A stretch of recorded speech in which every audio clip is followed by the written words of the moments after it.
Pessoa. Mi problema es el mismo de Hugo. Mi portugués es malísimo, por no decir no existente. Entonces voy a tratar de hablar en español tranquilo. Mi nombre es Carlos Martínez. Muchos me conocen. Yo soy el gerente de tecnología del LACNIC. Y bueno, trabajamos junto con NIVR en muchos proyectos desde hace muchísimo tiempo. Y es un gusto para mí poder presentar aquí en este evento. Es la primera vez que logro venir por distintos compromisos, así que, bueno, pues, gracias por invitarme. Lo que les vengo a comentar hoy vengo a hablar un poco de RPKI en América Latina. Levanta la mano quien conoce RPKI o quien ha escuchado hablar de RPKI. Bien. Vamos a empezar hablando un poquito de BGP. BGP, todos saben, obviamente, es el protocolo que usamos para mantener la Internet unida.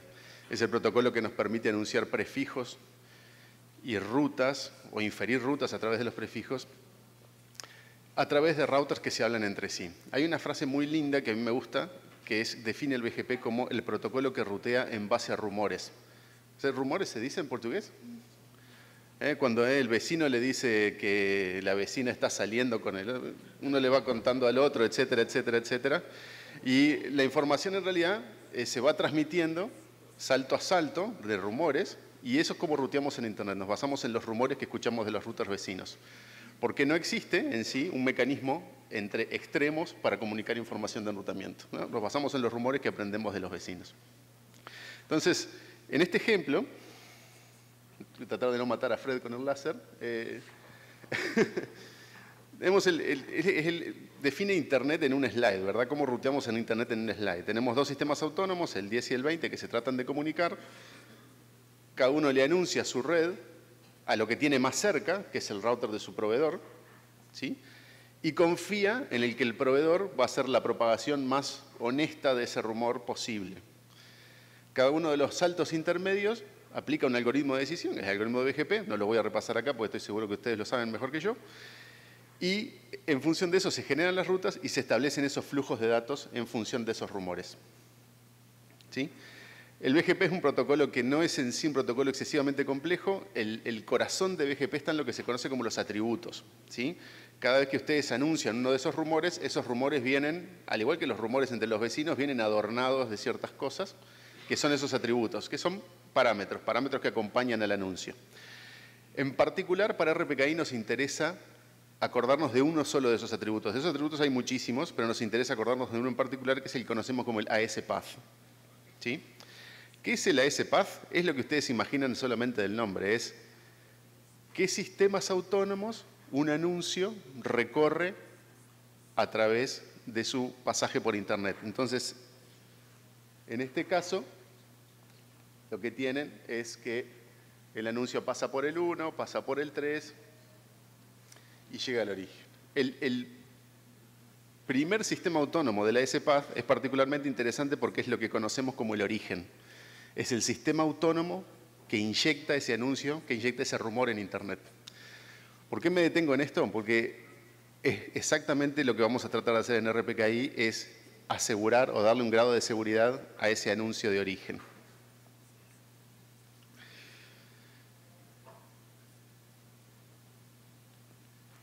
El AS Path y el AS de origen son importantes también porque permiten después seleccionar qué caminos. Es uno de los elementos más importantes a la hora de seleccionar cuál es el mejor camino para propagar un anuncio. El algoritmo de decisión, y esto es un dato importante, es una secuencia de pasos, son como 12 pasos, en el cual dice qué atributo se pesa primero a la hora de decidir entre dos potenciales caminos. ¿Sí? Adelantándome al final de lo que les voy a contar sobre RPKI, una de las cosas que vamos a introducir como producto de todo este desarrollo de RPKI es un paso más en ese algoritmo de decisión que nos va a permitir tomar tener un elemento de decisión adicional. Ahora, ¿qué pasa cuando estos rumores se fallan? ¿Qué pasa cuando hay un actor malicioso o al menos equivocado? En Uruguay y en Río de la Plata en general hay una figura social muy común que es la señora retirada, la señora mayor del barrio, que es la que está escuchando todos los rumores y los propaga, y realmente los propaga levemente deformados. ¿Sí? Le agrega su propia, digamos, tinte de color a la realidad y lo va propagando de uno a otro, al final el producto final de eso es cualquier cosa. Imagínense que aparece un tercer actor. Teníamos al 10 y al 20 hablando entre sí y aparece un tercer actor. ¿Qué es lo que hace? También mete su rumor en Internet, mete su anuncio, pero hace una cosa dañina, que es anunciar un pedazo, una parte del bloque original de la S10. ¿Sí? Le puse la S rojo, es malo, como es rojo, como es malo es rojo, digamos, y le iba a poner 666, pero me dio un poco de miedo, entonces dejé solo en 66. Uno nunca sabe si el 666 realmente invoca el diablo o no. Entonces, ¿qué es lo que pasa? En ausencia de otros mecanismos, para los routers en Internet todos los rumores son iguales. ¿Sí? El rumor de la S66 no es menos creíble que los otros. Entonces los routers, en ese corazón de Internet, lo van a aceptar igual que los demás. ¿Y cuál es el problema con eso? Es que la S66 en realidad no era el dueño de esas direcciones. Y sin embargo, haciendo esto, que es tan simple, va a lograr redireccionar parte del tráfico. ¿Por qué parte del tráfico? Porque en realidad el que va a poder redireccionar es el tráfico que corresponde a ese 24 que anunció. Este tipo de eventos es lo que se conoce como secuestro de rutas, ¿sí? Que puede ser malicioso o puede ser producto de un error. No necesariamente hay una maldad atrás. El caso más conocido de todos, y calculo que todos lo han escuchado, probablemente hasta a mí me escucharon hablar de esto, es el caso de Pakistan Telecom de 2008. ¿Todos escucharon hablar del caso de Pakistan Telecom? ¿Sí? ¿Alguien no escuchó hablar del caso de Pakistan Telecom? No veo nada por las luces, pero me parece que todos escucharon. Fue muy conocido, en realidad. Pakistan Telecom anunció las redes de YouTube a través de un proveedor de Internet. ¿Y qué se hizo? Se hizo de todo el tráfico de YouTube. No lo hizo queriendo, o sea, no fue su intención. Pero el efecto de eso es que se hicieron una especie de autodenegación de servicio. Porque empezaron a absorber todo el tráfico de YouTube. El problema con este caso que yo les presento acá es que es particularmente maléfico en el sentido de lo que estoy anunciando es un solo /24. ¿Sí? Entonces ese anuncio en general le va a ganar a todos los demás anuncios menos específicos. Y como es un /24, en este ejemplo de acá no puedo usar el arma para luchar contra esto que usó YouTube en 2008, que es desagregar los prefijos hasta 24. ¿Sí? En realidad no es porque el BGP no me deje anunciar cosas más cortas que un 24, sino porque en general se filtran. Entonces, acá viene una parte en la cual seguramente todos me van a hacer notar, y con razón, de que yo sobresimplifiqué esto y que eso no es tan así de que la Internet acepta cualquier anuncio de cualquier forma. El problema es que esos mecanismos que efectivamente se implementan para controlar los anuncios, como por ejemplo usar los IRRs o poner filtros, que de hecho es una buena práctica, me imagino que todos hacen, en los enlaces de ustedes, cuando tienen una sesión BGP con un cliente, ustedes le ponen un filtro, solamente aceptan las rutas que ese cliente dice tener. Y, quiero creer, todos hacen alguna suerte de chequeo de alguna forma, en general más o menos manual, de que esas rutas que el cliente dice tener son realmente de él.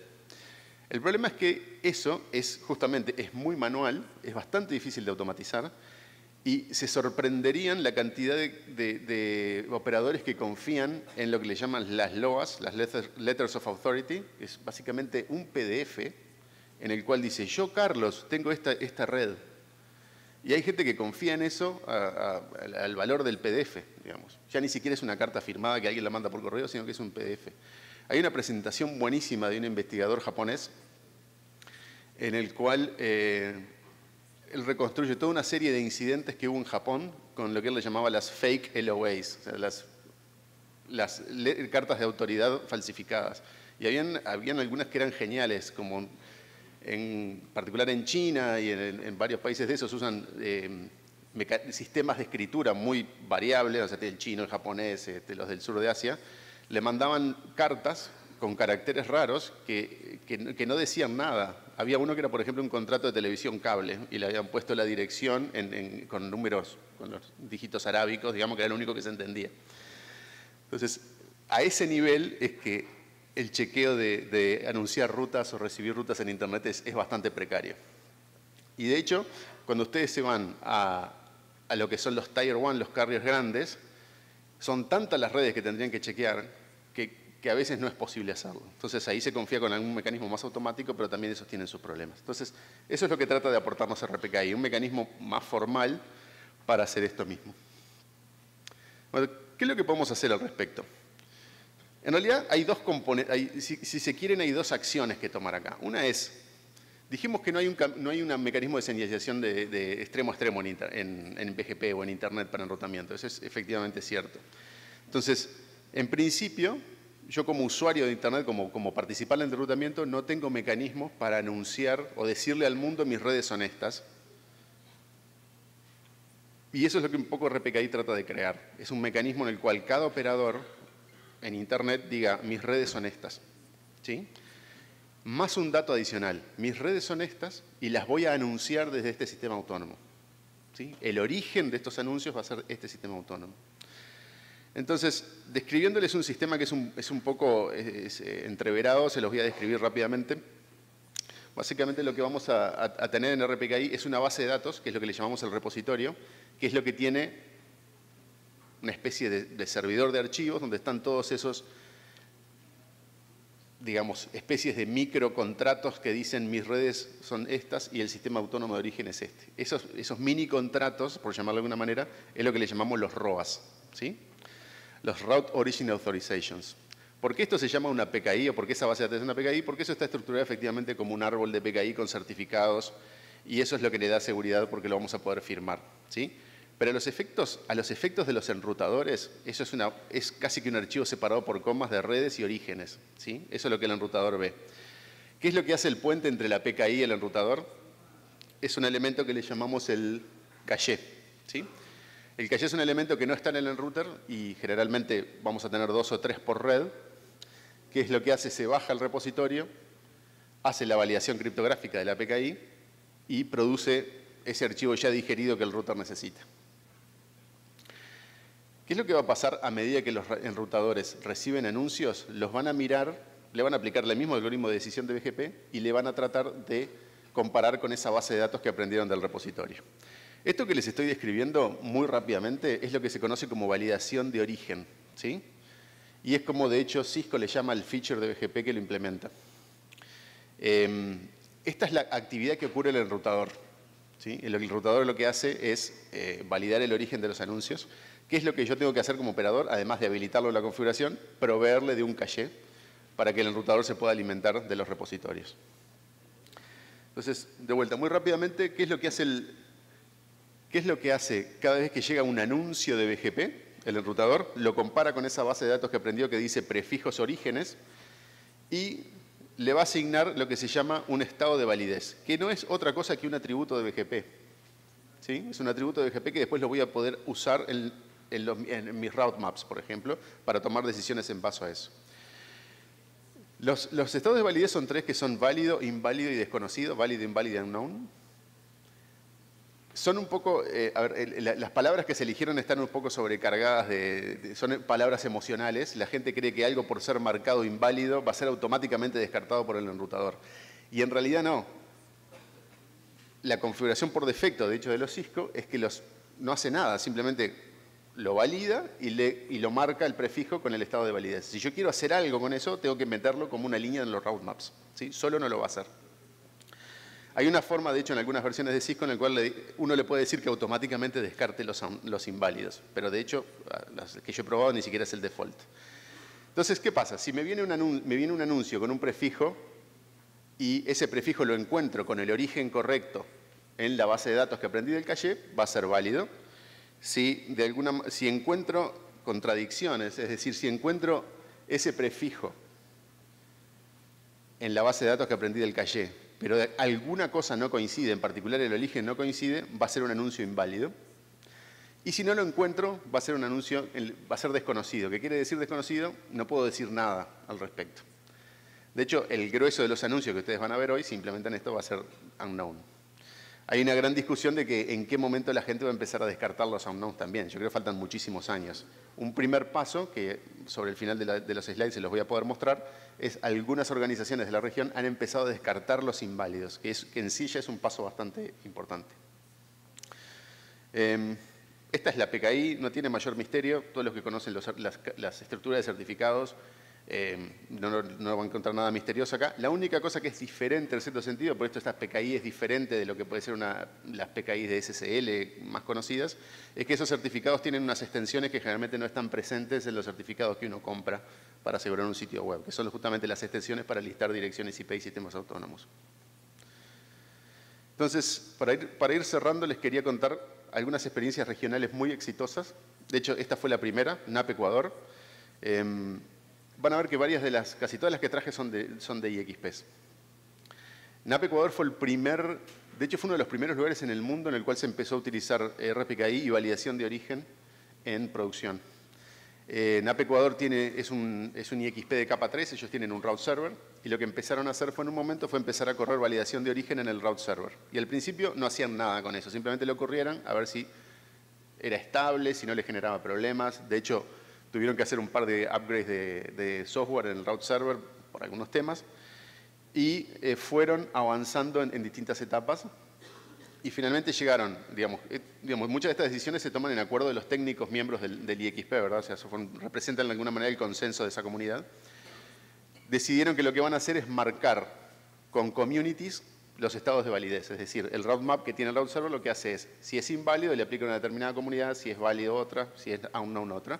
De hecho, les puse el link ese porque ahí dice las comunidades cuáles son, las comunidades que ellos usan. Después, ¿qué es lo que hace eso? La decisión de qué hacer con esas rutas es una decisión de cada uno de los miembros del IXP. Si ustedes quieren descartar, descartan. Si quieren aceptar, aceptan, etc. Me parece muy interesante. Fue la primera experiencia y ya hace casi 5 años que están haciéndolo. Es un requisito para los nuevos miembros del IXP implementar, aceptar esas comunidades, por ejemplo. Y crear los ROAS, crear las autenticaciones de anuncio. Algunos casos más recientes, CRIX en Costa Rica, es el IXP que opera el operador del .cr, la Academia Nacional de Ciencias de Costa Rica, fueron un paso más allá del NAP Ecuador y decidieron hacer drops, o sea, descartar los inválidos en el propio route server. ¿Sí? Entonces, de nuevo, los operadores que están en el IXP se pusieron de acuerdo y decidieron hacer eso. También pasaron primero en una etapa donde solamente marcaban con communities y después decidieron hacer el descarte. Renata, en Colombia, que es la red académica de Colombia, es una red enorme de grande, se sorprenderían lo grande que es Renata. Ellos están en las primeras etapas de implementar esto y aparentemente van a ir un poco más por el camino de NAP Ecuador y hacer el marcado con comunidades. Y ayer, de hecho, tomando una cerveza con un amigo, con Hugo, me enteré que PIT Chile, no sé si están los amigos de PIT Chile por acá, efectivamente también está implementando RPKI en sus puntos de intercambio de tráfico. Y ya terminando, alguna estadística.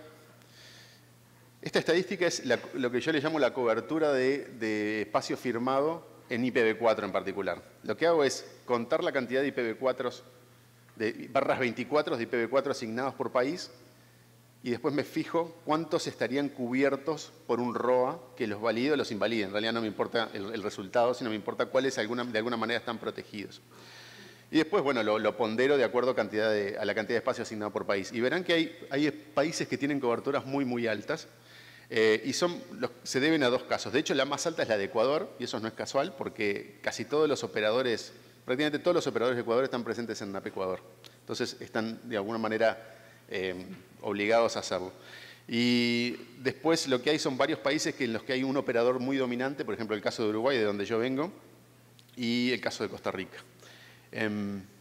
Este es interesante, de hecho, cuando hice esta gráfica ayer me sorprendió que hubieran tantos países con coberturas tan altas. Fíjense que encima del 50% ya son unos cuantos. El problema ¿cuál es? Es que son en general los países chicos de Sudamérica, o sea, los de los mercados relativamente más pequeños. No sé por qué China e India quedaron en negro ahí, eso fue un producto del copy-paste de la imagen, o sea, ignórenlo nomás. Y en realidad ese rojo de Estados Unidos viene porque curiosamente hay un par de prefijos todavía en uno de los /8 del LACNIC que tienen código de país US, que es un artefacto de la migración de harina al LACNIC cuando se creó el LACNIC. Y que curiosamente tienen unos ROAS creados, lo que pasa es que el porcentaje le da muy mal porque claro, comparado con todos los bloques de ARIN es nada. Verán que los países que están en verde, que son los que están cerca de 100%, son relativamente los países pequeños. Y bueno, con esto termino esta parte de la presentación y le cedo el pasador a Fred.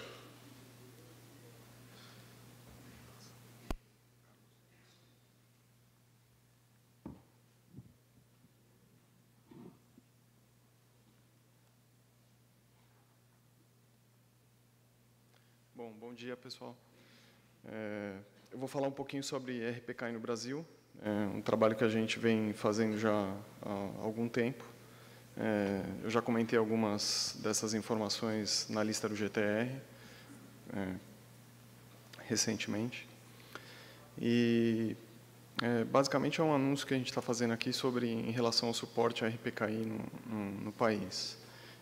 Esse trabalho é integrado, claro, com as atividades do IX. A gente está começando que nem o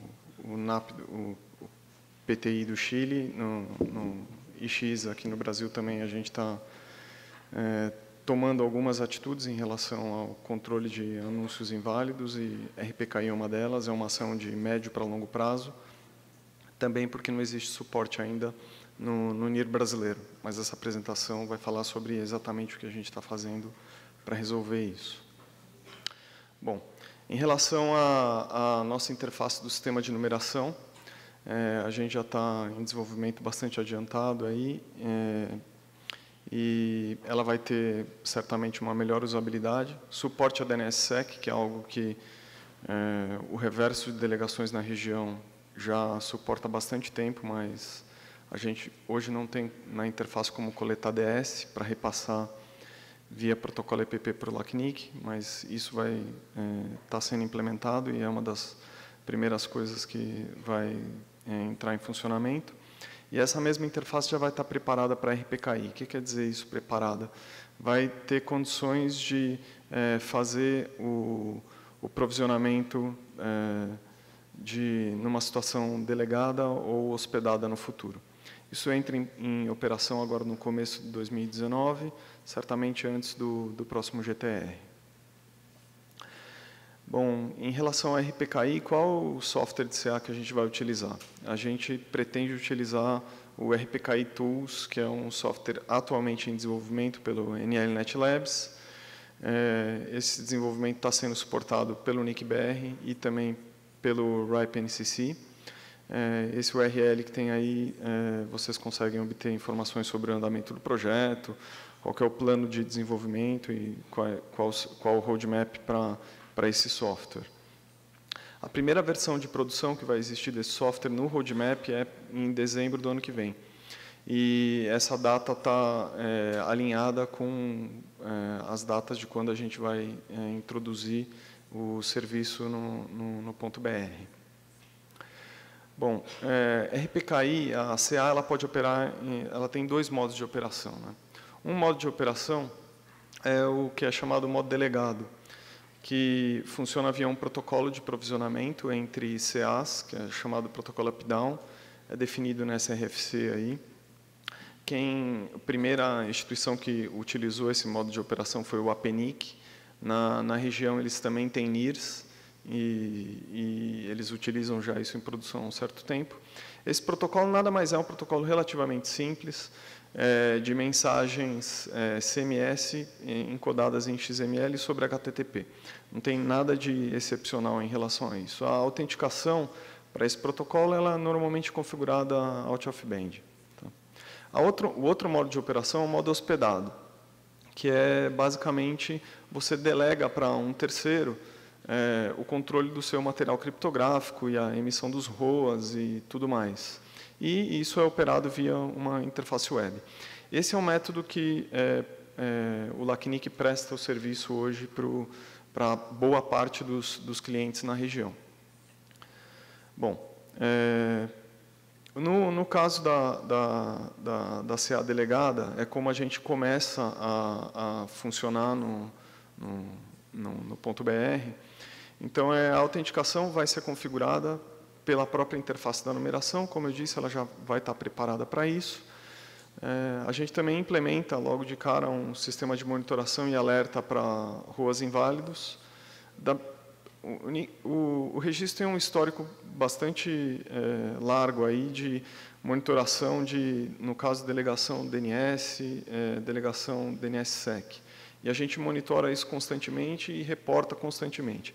Quando a gente disponibilizar RPKI, isso não vai ser diferente. Tá? Então, a gente vai continuar monitorando isso, vai marcar isso de alguma forma no sistema de diretório que vai publicar essa informação e vai notificar também os titulares quando existirem ruas inválidos. Tá? O beta, em coordenação com o LACNIC, deve acontecer em setembro do ano que vem. Isso depende do desenvolvimento do lado do NIC-BR e do lado do LACNIC também, que está implementando o protocolo up-down nos seus sistemas. E a gente espera que vai ter em produção esse sistema no final do ano que vem. E estamos planejando ter tutoriais de RPKI na Semana de Infra 2019. Tá? Então, esse é o primeiro passo.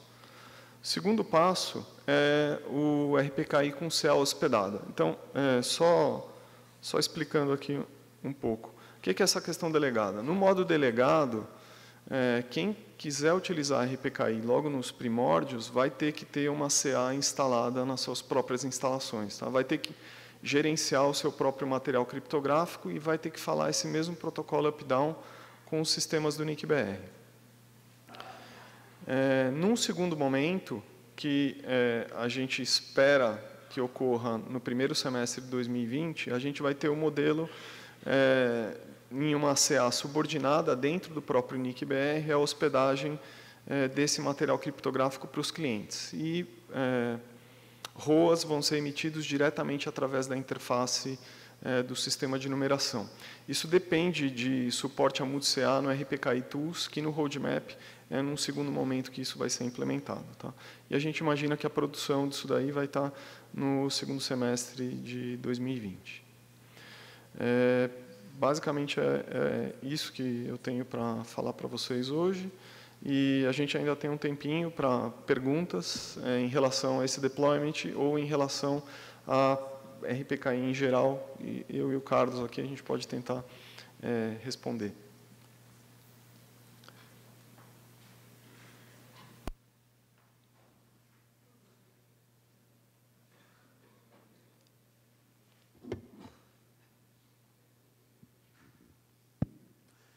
Perguntas, pessoal? Douglas. Frederico, você comentou que a gente vai ter o modo delegado e o modo hospedado. Para o modo delegado, você fazer algum tipo de automação para você fazer a geração de ROAs, ele fica muito mais fácil, mas com uma responsabilidade enorme, né? Mas no modo hospedado, que sinceramente eu acho que é o mais coerente de se utilizar, a automação ela acaba, eu não sei, você comentou em interface web, eu imagino que dentro desse contexto de vocês aí deva estar sendo previsto algum tipo de interface que permita alguma automação, JSON, sei lá, alguma API, alguma coisa, ou alguma outra ferramenta. E é justamente essa a pergunta. Se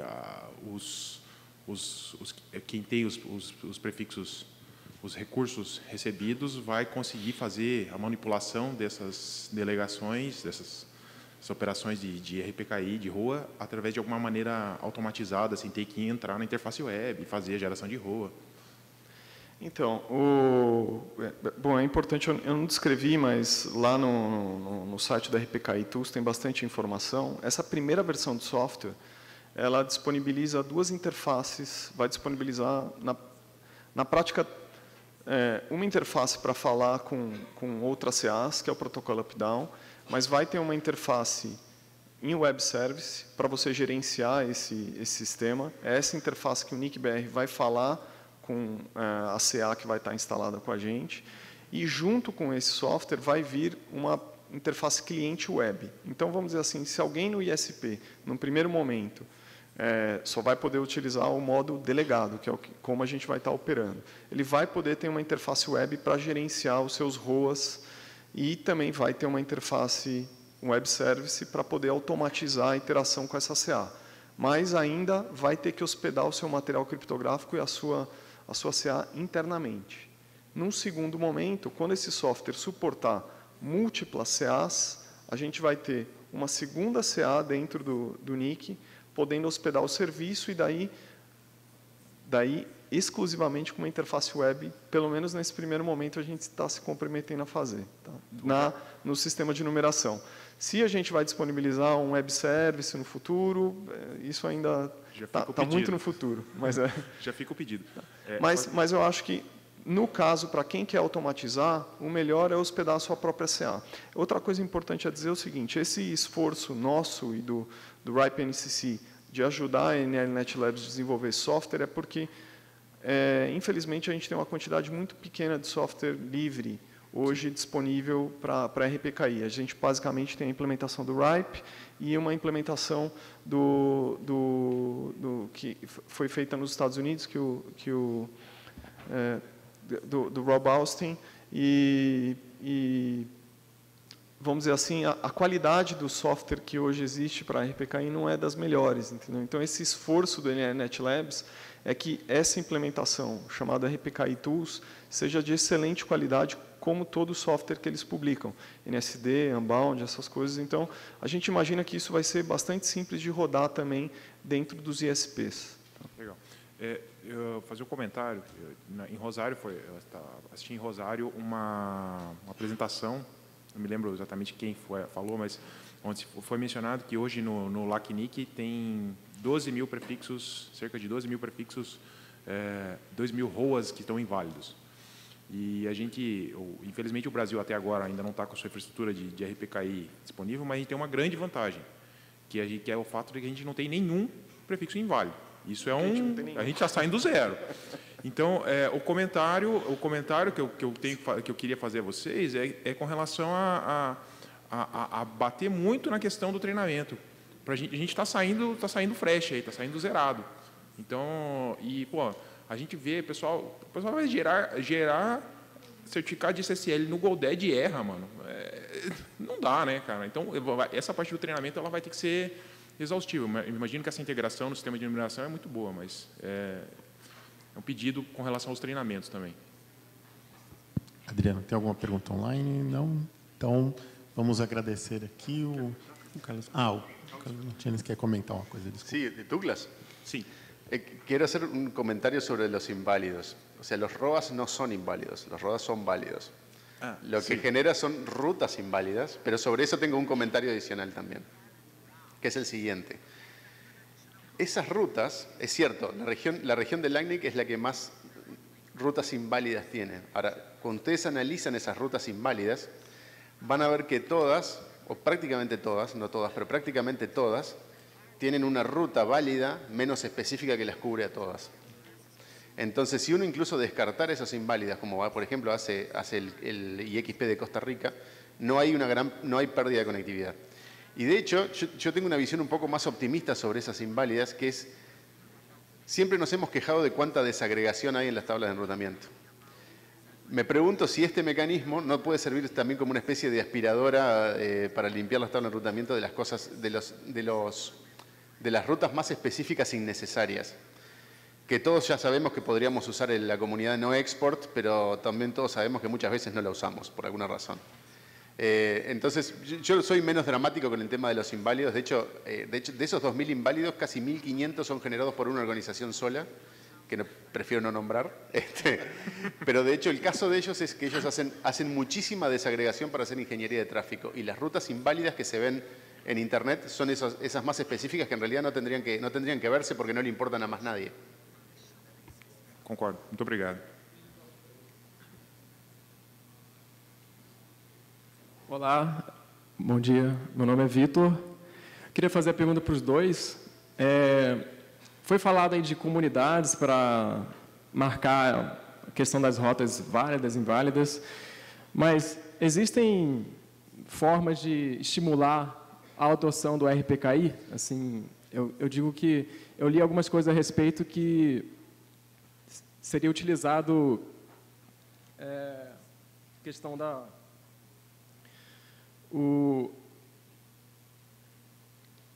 Bom, você falou das comunidades e tem os route maps. Me fugiu a cabeça agora.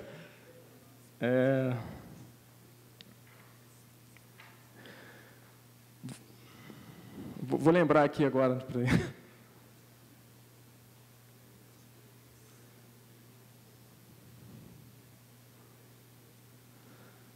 Bom, eu falo no coffee break, então vou lembrar.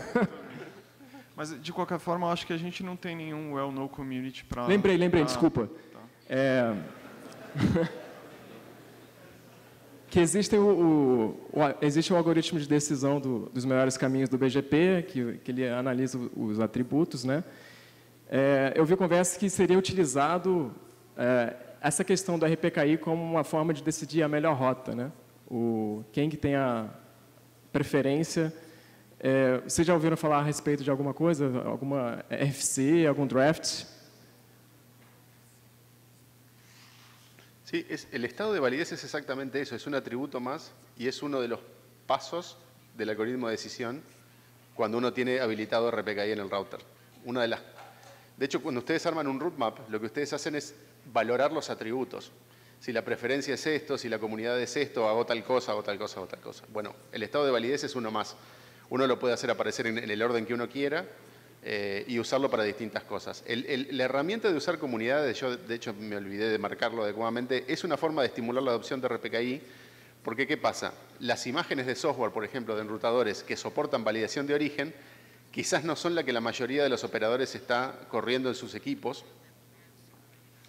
y en algunos casos puede requerirles upgrades de memoria o upgrades de hardware para hacerlo, o pueden tener algún enrutador de alguna marca que no lo soporte. La herramienta de usar las comunidades es expresar la información de validez de RPKI en un formato que todo enrutador que hable BGP entiende. Entonces, es una forma, de alguna manera, si se quiere, de fomentar la adopción de validación de origen, traduciendo esa información en algo que pueden utilizar cualquier router que hable BGP, tiene que poder valorar communities. Entonces, es una forma de hacerlo más accesible.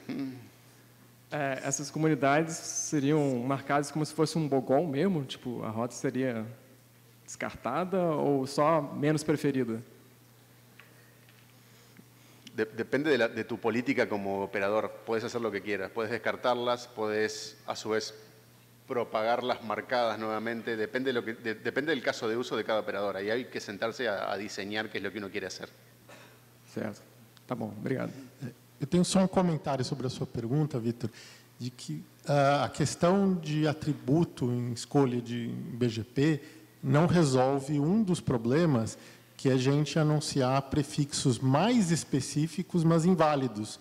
Porque aí esses prefixos mais específicos, eles vão ganhar daqueles outros mais abrangentes, independente do algoritmo de escolha do BGP. Então, a gente ainda tem coisas para lidar aí em algoritmos de decisão envolvendo aí isso, que não envolve só o algoritmo de BGP. A gente vai ter que olhar isso de forma um pouco mais ampla. Então, queria agradecer aqui os apresentadores, uma salva de palmas para eles. Pessoal.